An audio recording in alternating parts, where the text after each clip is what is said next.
To get started, you want to take a tape measure, and you can measure with inches or you could measure with centimetres, whichever you prefer, and then you want to measure it around your wrist. So you just want to wrap your tape measure around your wrist.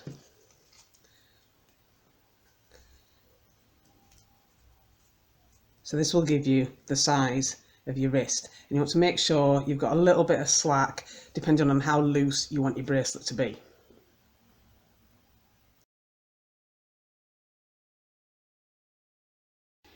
So as an alternative, if you don't have a tape measure, you could use a little bit of scrap cord, and you could do the same thing with that. So you want to wrap it around your wrist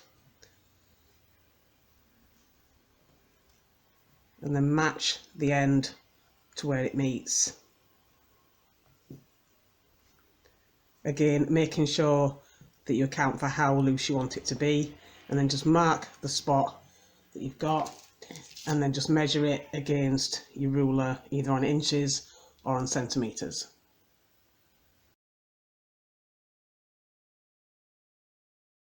So I always work according to inches, but you could do this according to centimetres if you preferred. So next you want to decide whether you want to have braided tie on ends, or maybe you want to do a loop fastening, or you want to fasten with a button. You will measure your cords or threads differently depending on whether you have two tie on ends or whether you started with a button or a loop. So if you started with a loop, you can have double the length of the cords or threads if you had two tie on ends here.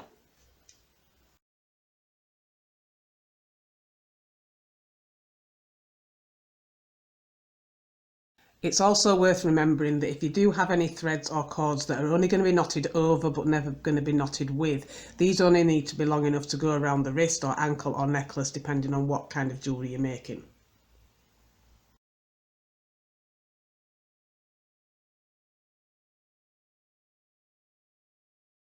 So once you've measured out the cords that you're going to be knotting with, you can start your pattern. So for instance, if you were doing a square knot bracelet, you would just go over, over and through, and then under, under and through.